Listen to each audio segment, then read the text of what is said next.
마가복음의 구조는 이렇습니다. 크게 두 부분으로 나눌 수 있습니다. 1장부터 10장까지 전반부입니다. 예수님의 공생의 3년의 사역을 기록하고 있습니다. 후반부 11장부터 16장까지 예수님의 십자가의 죽음과 부활을 기록하고 있습니다. 저자인 마가는 예수님의 공생의 3년과 그리고 십자가의 죽음과 부활을 기록하면서 특별히 십자가의 죽음과 부활에 집중하고 그것을 강조하고 있습니다. 그 당시는 네로 왕자의 엄청난 박해와 핍박이 있었던 그런 상황입니다. 그때 마가는 마가복음을 써서 고난받는 성도들에게 전해주는 겁니다. 예수님은 십자가에 죽으셨지만 3일 만에 부활하셨습니다. 이 복음을 고난받는 그리스도인들에게 전해주고 싶었던 겁니다. 고난받는 많은 그리스도인들이 마가복음을 통해서 큰 용기를 얻고 또 소망을 갖게 됐습니다. 뿐만 아니라 마가는요, 마가복음을 통해서 고난받는 그리스도인들에게 도전을 합니다. 예수님 십자가에 죽으셨는데 우리도 예수님을 본받아 그 길을 가야 된다고 그렇게 도전하고 있는 겁니다. 마가뿐만 아니라 그 시대에 사역을 했던 사도 베드로는요, 더 적극적으로 도전을 합니다.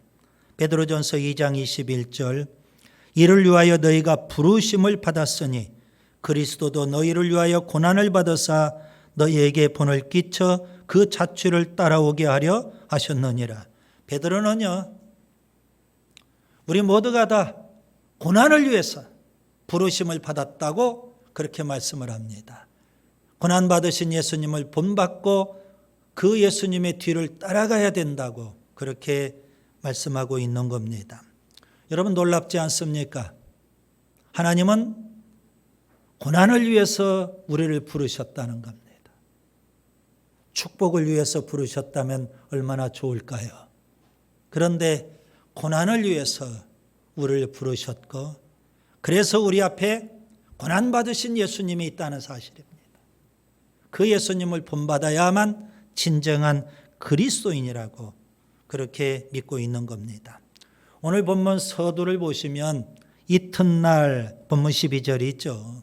그 이튿날은 예수님이 예루살렘에 입성하신 다음 날입니다. 그래서 월요일이죠.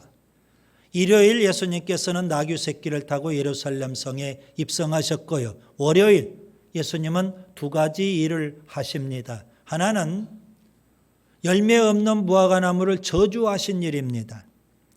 본문 12절부터 14절이죠. 또 다른 하나는 성전을 청결케 하신 일입니다. 본문 15절부터 18절입니다. 이 두 가지 일은 예수님께서 고난주간 월요일에 행하신 일인데요. 별개의 일이 아닙니다. 이 두 가지 일은 서로 깊은 관련이 있습니다. 영적으로 보면 이렇게 해석이 가능할 겁니다. 무화과나무를 저주하신 일, 반드시 있어야 될 열매가 없기 때문에 주님께서 저주하시고 심판하시는 겁니다. 성전을 청결케 하시는 일, 반드시 없어야 될 세속과 죄악이 있기 때문에 주님은 청소를 하시는 겁니다. 진노하시고 심판하신다. 그런 의미가 됩니다. 그래서 예수님이 행하신 이 두 가지 일은 둘 다 하나님의 심판을 교훈해 주고 있다. 이렇게 볼 수가 있겠죠. 예수님은 베다니에서 예루살렘으로 올라가시는 도중입니다. 몹시 시장하신 듯합니다. 그래서 멀찍이 있는 무화과 나무를 보시고 뭔가 열매를 통해서 요기를 하시려고 그 무화과 나무에 다가가십니다. 무화과 잎은 있는데 잎이 무성한데 열매를 찾아도 찾을 수가 없습니다. 그래서 예수님은 무화과 나무를 향해서 이렇게 선언하십니다. 본문 14절 이제부터 영원토록 사람이 내게서 열매를 따먹지 못하리라. 열매가 없는 무화과 나무를 예수님이 저주하시고 심판을 하십니다. 예수님의 이러한 행동은 참으로 놀랍고 충격적인 일입니다. 제자들은 그동안 예수님은 사랑이 많으신 분, 은혜로우신 분 그렇게만 알았는데 아니 열매 좀 구했는데 열매가 없다고 무화과 나무를 저주하시다니 참으로 충격적인 일이었을 겁니다. 게다가 본문 13절에 보시면 그때는 무화과의 때가 아니라고 합니다. 더더욱 이상하지 않습니까? 그래서 대부분 사람들이 본문을 읽으면서 이런 생각을 합니다. 열매가 없다고 저주를 하시다니 예수님 너무 심하신 거 아니냐. 그것도 무화과 때가 아닌데 열매가 없다고 저주하시다니 너무 성급하신 게 아니냐. 너무 과격하신 게 아니냐. 그렇게 생각을 합니다. 여러분 팔레스타인에서 무화과 나무의 특성을 좀 우리가 알 필요가 있겠죠. 보통 3월경에 무화과가 잎사귀를 냅니다. 그리고 여름 동안에 잎이 무성해지고 11월경이 되면 낙엽이 됩니다. 무화과 열매는 주로 6, 7월경에 열매를 따게 됩니다. 물론 3, 4월경에도 열매를 볼 수 있고요. 늦은 경우는 9월, 10월경까지 열매를 맺기도 합니다. 주로 3, 4월경에 맺는 열매는요. 그에 난 새로운 가지에서 열매를 맺는 게 아닙니다. 기존의 가지에서 열매를 맺는 경우라고 보시면 됩니다. 그래서 비록 무화과 때는 아니지만 곧 6, 7월 무화과 때는 아니지만 3, 4월이어도 얼마든지 잎이 있다면 그렇죠. 얼마든지 무화과 열매를 맺을 수 있는 겁니다. 그래서 열매가 없는 그 무화과 나무 예수님께서는 단호하게 저주하십니다. 아마도 그 무화과 나무는 열매를 맺지 못하는 불임증에 걸린 그런 무화과 나무가 아닌가 그렇게 생각해 볼 수도 있겠습니다. 무화과 나무를 저주하시고 예수님은 계속 예루살렘 성에 올라가시고 성전에 들어가십니다. 그 성전은 우리가 잘 아는 헤롯 성전입니다. 아주 화려하고 매우 웅장한 그런 성전이죠. 그런데 성전 안에 들어가셨는데 예수님은 매매하는 자, 돈을 바꾸는 자, 비둘기 파는 자들을 보십니다. 성전은 좀 엄숙하고 거룩해야 되는데 시장처럼 너무 소란스럽다는 겁니다. 그래서 예수님은 그들을 다 쫓아내버리십니다. 매매한 자들의 상, 돈을 바꿔주는 자들의 상, 그들의 상을 다 엎어버리시고 그들을 성전에서 쫓아내버리십니다. 그리고 주님은 이렇게 말씀하십니다. 본문 17절이죠. 내 집은 만민이 기도하는 집이라 칭함을 받으리라고 하지 아니하였느냐. 너희는 강도의 소굴을 만들었도다. 그렇죠. 성전은 좀 엄숙하고 거룩해야 맞습니다. 그런데 장사꾼들이 판을 치는 곳, 그래서 주님은 분노하시는 것 우리가 10분 이해가 됩니다. 그런데 주님이 뭐라고 표현하실까요? 강도의 소굴이 되었다. 달리 표현하면 성전 안에 있는 제사장들 혹은 유대 교권자들 그들을 가리켜서 강도라고 주님이 과격하게 표현하시는 겁니다.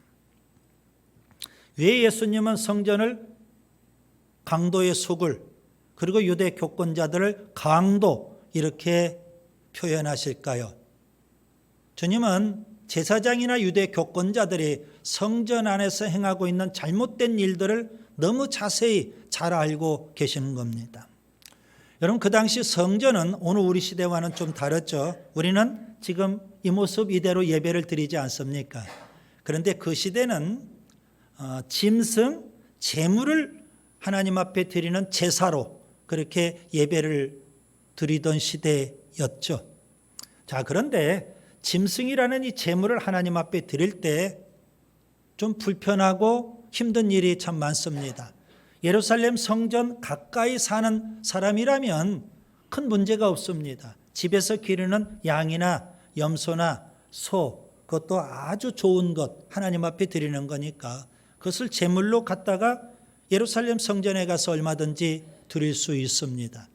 그런데 예루살렘 성전에서 아주 멀리 떨어져 살고 있는 사람들은요, 그 하나님 앞에 드릴 제물 될 그런 짐승을 가지고 가야 되는 겁니다. 그러면 먹이도 좀 가지고 가야 되고, 집에서 출발할 때는 정말 좋은 그런 짐승을 가지고 가지만 몇 날 며칠 그렇게 먼 길을 그들이 가다 보면 짐승에 문제가 발생할 수도 있습니다. 전염병에 걸릴 수도 있고, 짐승에게 줘야 될 먹이가 좀 부족해서 짐승이 좀 허약해질 수도 있고, 그런 불편함들이 참 많았던 겁니다. 그래서 제사장과 유대 교권자들은 성전 안에 매점이라는 것을 운영을 합니다. 그래서 성도들이 와서 매점에서 하나님 앞에 드릴 제물될 짐승을 사고, 그래서 그 짐승 제물로 하나님 앞에 드리라는 겁니다. 또한 성전 안에 보면 돈을 바꾸는 일이 있습니다. 유대인이라면 반드시 성전세를 냈습니다. 그것도 유대 화표 세겔로 성전세를 내야 됩니다. 그런데 그 시대는 로마 제국 치하에 있죠. 화폐는 로마 화폐입니다. 성전세는 로마 화폐로 드리는 것이 아니라 유대 화폐로 그렇게 드려야만 됩니다. 그래서 성전 안에서 또 성전세를 낼 수 있도록 화폐를 교환해 주는 일을 했던 겁니다. 그리고 가난한 사람들은 양이나 염소나 소를 드릴 수가 없죠. 그들을 위해서 율법에 있는 대로 비둘기를 또 판매합니다. 그래서 비둘기를 하나님 앞에 제물로 드리도록 했던 겁니다. 그래서 오늘 본문에 보시면 그렇게 처음에는 배려 차원에서 제물을 짐승을 판매하기도 하고, 또 화폐를 교환해 주기도 하고 비둘기를 판매하기도 했던 겁니다. 그런데 문제는 처음에 순수한 의도로 시작했지만 이 성전 안에서 운영하는 매점이 자꾸만 이제 이익을 추구하기 시작을 합니다. 그래서 시중에서 값싼 짐승을 사가지고 고가로 그렇게 판매하기도 하고요. 돈을 교환해 주면서 수수료를 또 챙기기도 하고요. 그 수익금이 다 유대 교권자들에게로 돌아갔던 겁니다. 그런 일들을 주님께서는 너무 훤히 잘 알고 계십니다. 하나님 앞에 제사드리러 예배드리러 온 성도들의 호주머니를 일종의 강탈해 가는 강도와 같은 겁니다. 그래서 성전이 강도의 소굴이 된 거고 유대 교권자들이 일종의 강도가 된 겁니다. 주님이 보실 때 성전은 하나님이 임재하신 처소, 하나님을 예배하는 집, 주님이 표현하신 대로 만민이 기도하는 집이 되어야 되는데 이 성전이 강도의 소굴이 된 겁니다. 어찌 주님이 분노하지 않을 수 있겠어요? 어찌 그 장사꾼들 쫓아내지 않을 수 있겠어요? 여러분, 오늘 주님께서 두 가지 일을 하시죠.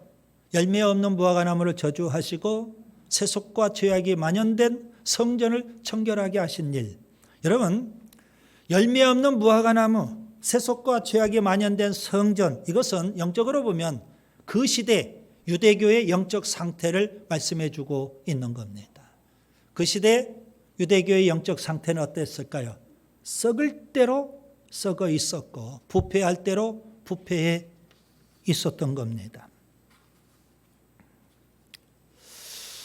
예수님의 제자들은 예수님께서 하신 이 두 가지 일, 굉장히 충격적인 일로 받아들였을 겁니다. 그런데 더 충격적인 일이 있습니다. 그 다음 날이 있죠. 베드로가 예수님께서 어제 무화과나무를 저주하셨는데 그 무화과나무를 봤어요. 무화과나무가 완전히 말라버린 모습을 보게 되는 겁니다. 그때 예수님께서 주신 교훈이 있습니다. 본문 22절, 주님은 뭐라고 제자들을 교훈하실까요? 하나님을 믿으라. 여러분, 제자들은 이 말씀이 굉장히 충격적이었을 거라고 생각합니다. 제자들 다 하나님 믿습니다. 하나님을 믿기 때문에 예수님에게 3년 동안 신앙의 훈련까지 받은 자들 아닙니까? 그런 그들에게 예수님은 하나님을 믿으라 그렇게 교훈하고 계시는 겁니다. 무슨 의미일까요? 하나님을 배워서 끝나면 안 된다는 겁니다. 하나님을 학습했다고 다 되는 게 아니라는 겁니다. 살아계신 하나님, 심판하시는 하나님, 그 하나님을 체험할 수 있어야 되는 겁니다. 여러분, 우리가 하나님을 배운다고 그 믿음이 온전한 믿음이 되겠어요? 하나님을 깊이 체험하는 은혜가 있기를 바랍니다. 예수님 당시 유대인들 하나님을 다 믿습니다. 유대 교권자들 자타가 다 하나님을 믿는다고 자부하고 있을 겁니다. 그런데 하나님을 믿는다는데 왜 그들에게 열매가 없어요? 왜 성전이 강도의 소굴이 돼요? 살아계신 하나님을 그들이 체험하지 않았기 때문에 그러는 겁니다. 살아계신 하나님을 체험하고 그 하나님을 믿는다면 어찌 열매가 없을 수 있을까요? 어찌 성전이 강도의 소굴이 될 수 있을까요? 여러분, 다윗과 골리앗 사건을 잘 아시죠? 아주 흥미진진한 동화 같은 이야기입니다. 그 시대, 사울왕 시대인데요, 그 시대의 모든 이스라엘 백성들이 골리앗 한 사람 때문에 두려워 떨고 있는 겁니다. 기라성 같은 이스라엘의 장군들도 다 두려워 떱니다. 사울왕도 용사인데 그도 역시 골리앗 앞에는 두려워 떱니다. 아니, 하나님을 믿는 백성이 어찌 골리앗 앞에 그렇게 두려워 떨 수가 있어요? 그런데 딱 한 사람, 다윗만은 그렇지 않습니다. 그는 당당하게 이렇게 외칩니다. 사무엘상 17장 26절. 이 할례 받지 않는 블레셋 사람이 누구이기에 살아계시는 하나님의 군대를 모욕하느냐. 그는 살아계신 하나님을 체험했고 살아계신 하나님을 믿는 그 믿음으로 골리앗을 상대하고 있는 겁니다. 여러분은 하나님을 믿으시는지요? 살아계신 하나님을 믿으시는지요? 여러분, 우리가 살아계신 하나님을 믿는다면 우리에게는 세 가지가 반드시 있어야 됩니다. 저는 오늘 본문을 통해서 이 세 가지를 말씀드리려고 합니다. 첫째, 살아계신 하나님을 믿는다면 그 믿음으로 열매를 맺어야 합니다.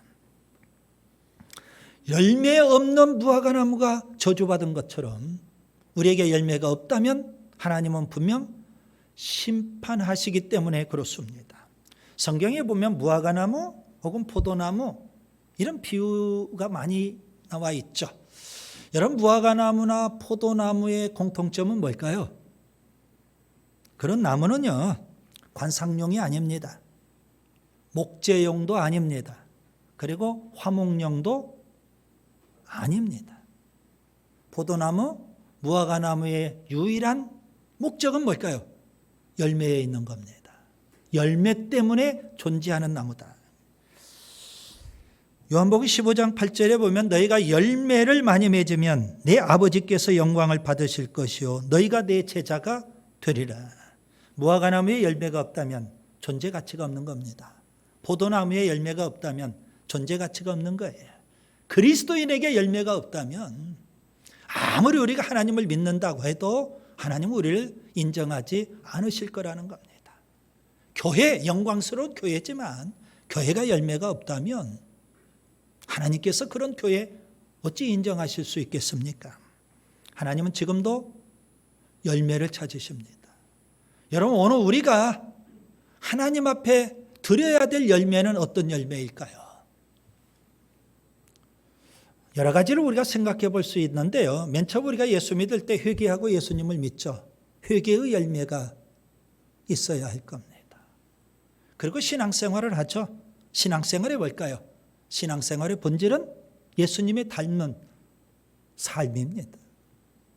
예수님을 닮기 위해서 우리가 성령의 열매를 맺어야 하는 겁니다. 교회 생활을 하는 거죠.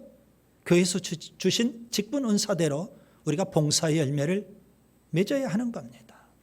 사회생활을 하죠. 우리가 세상에 나가서 예수님의 향기가 되고 예수님을 증거하는 전도의 열매를 맺어야 하는 겁니다. 여러분 60만 갖고 사는 거 아니잖아요. 우리에게는 영이 있죠. 영적 세계를 사는 겁니다. 마귀 사탄과 영적 싸움에서 이겨야 되고 세속과 죄악 싸워 이겨야 되고 유혹과 시험도 이겨야 되는 겁니다. 승리의 열매가 있어야 하는 겁니다. 살아계신 하나님을 믿는다면 우리는 그 믿음으로 열매를 맺는 그런 삶을 살 수 있기를 바랍니다. 둘째, 살아계신 하나님을 믿는다면 그 믿음으로 우리가 거룩을 추구하며 살아야 합니다. 여러분 성전은 거룩해야 합니다. 예수님은 성전을 사모하는 열심을 갖고 성전을 청결하게 하셨습니다. 성경에 보면 예수님께서 공생애를 시작하실 때 뿐만 아니라 마지막 고난주간 공생의 끝 무렵에도 예수님은 두 번에 걸쳐서 성전을 청결하게 하십니다. 공생애 시작하실 때 예수님께서 성전을 청결하게 하신 사건 요한복음 2장에 나오는데요. 그때 예수님은 시편 69편 9절의 말씀을 인용하십니다. 요한복음 2장 17절에 보면 주의 전을 사모하는 열심이 나를 삼키리라. 예수님께서 성전을 청결케 하실 때 그 예수님의 마음 어떤 마음일까요? 성전은 거룩해야 된다 하는 그런 마음이 간절했던 거예요. 그래서 예수님은 성전이 장사치들로 소란스러운 것 그 분노하시는 겁니다. 다 청소하시고 성전은 거룩해야 되겠다는 겁니다. 하나님은 교회 공동체가 거룩하기를 원하십니다. 여러분 교회가 세상으로부터 욕먹고 비난받는 것은 뭐 때문일까요? 우리가 세상을 돕지 않기 때문에 그럴까요? 교회가 세상으로부터 비난받고 욕먹는 것은 교회가 거룩하지 않기 때문에 그런 겁니다. 교회가 탐욕과 욕망에 사로잡히고 세속과 죄악에 만연될 때 하나님도 싫어하시고 세상도 우리를 비난하고 욕하는 겁니다. 예루살렘 교회를 보세요. 오순절 성령이 임하고요. 큰 은혜가 임했어요. 모두가 다 놀라운 변화가 일어나요. 교회가 천국이 되죠. 그런데 딱 한 부부 아나니아와 삽비라는 그렇지 않았습니다. 그들은 탐욕의 사람입니다. 거짓의 사람입니다. 마귀 사탄이 충만한 사람이었습니다. 그래서 하나님께서는 아나니아와 삽비라를 심판하신 겁니다. 예수님 십자가에 죽으시기 전날 밤 예수님은 마가의 다락방에서 제자들을 위해서 기도하십니다. 무슨 기도를 하셨을까요? 요한복음 17장 17절입니다. 그들을 진리로 거룩하게 하옵소서. 제자 공동체가 거룩한 공동체가 되기를 주님은 소원하신 겁니다. 여러분 교회는요 세상에 있는 어떤 단체 기관과도 다릅니다. 교회는 돈을 탐하는 이익 집단이 결코 아닙니다. 교회는 거룩을 추구하고요 세상과는 달리 거룩한 공동체가 되어야 하는 줄 믿습니다. 살아계신 하나님을 믿는다면요 그 믿음으로 세 번째 우리가 또 무슨 일을 해야 될까요? 기도에 힘써야 합니다. 성전을 청결케 하신 예수님 본문 17절에 이렇게 교훈하십니다. 내 집은 만민이 기도하는 집이라 칭함을 받으리라. 여러분 교회는 기도하는 집입니다. 왜 그럴까요? 신앙생활이 곧 기도생활과 같기 때문에 그렇습니다. 살아계신 하나님을 믿는 교회 공동체는 기도의 집이 되어야 됩니다. 교회의 생명은 기도에 있기 때문에 그렇습니다. 그 다음 날 예수님께서 또 제자들에게 주신 교훈도 역시 기도입니다. 본문 24절을 보세요. 무엇이든지 기도하고 구하는 것은 받은 줄로 믿으라. 그리하면 너희에게 그대로 되리라. 기도가 중요해요. 저는 이렇게 표현할 수 있습니다. 살아계신 하나님을 믿는 사람은 반드시 기도하는 사람이다. 살아계신 하나님을 믿는 교회 공동체는 반드시 기도의 집이 되는 겁니다. 기도를 소홀히 할 수 없는 겁니다. 그런데 우리에게 기도에 있어서 두 가지 문제가 꼭 발생을 합니다. 하나는 본문 23절인데요. 살아계신 하나님을 믿는다고 하면서 기도하지 않는 문제입니다. 아니, 입술로는 살아계신 하나님을 믿는다고 해요. 그러면서도 기도를 하지 않아요. 여러분, 하나님은 어떤 분이실까요? 이 산을 저 바다에 얼마든지 던져 넣으실 수 있는 능력의 하나님인데 그 하나님을 믿지 못하고 의심하기 때문에 기도하지 않는 겁니다. 입술로는 믿는다고 하면서도 여전히 기도하지 않는 이 문제가 있고요. 또 하나는 기도를 해도 응답되지 않는 문제가 있습니다. 본문 25절인데요. 왜 우리가 기도하는데 하나님은 살아계시고 전능하신데 왜 우리의 기도가 응답되지 않을까요? 기도가 막히기 때문에 그래요.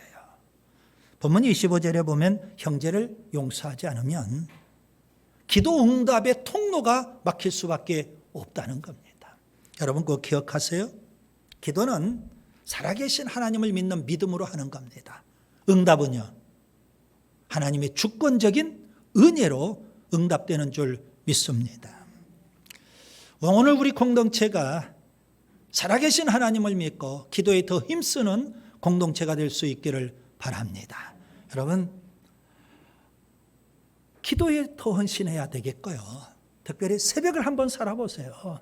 교회 1층 기도실을 우리 개인의 기도의 골방으로 삼는 우리가 될 수 있기를 바랍니다. 말씀을 정리합니다. 예수님은 열매 없는 무화과나무를 저주하시고 성전을 청결하게 하십니다. 열매 없는 무화과나무를 저주하셨다는 것은 반드시 있어야 될 열매가 없기 때문에 심판을 받는 겁니다. 성전을 청결하게 하셨다는 것은 반드시 없어야 될 죄, 세속이 있기 때문에 주님은 심판하시는 겁니다. 하나님은 어떤 분이셔요?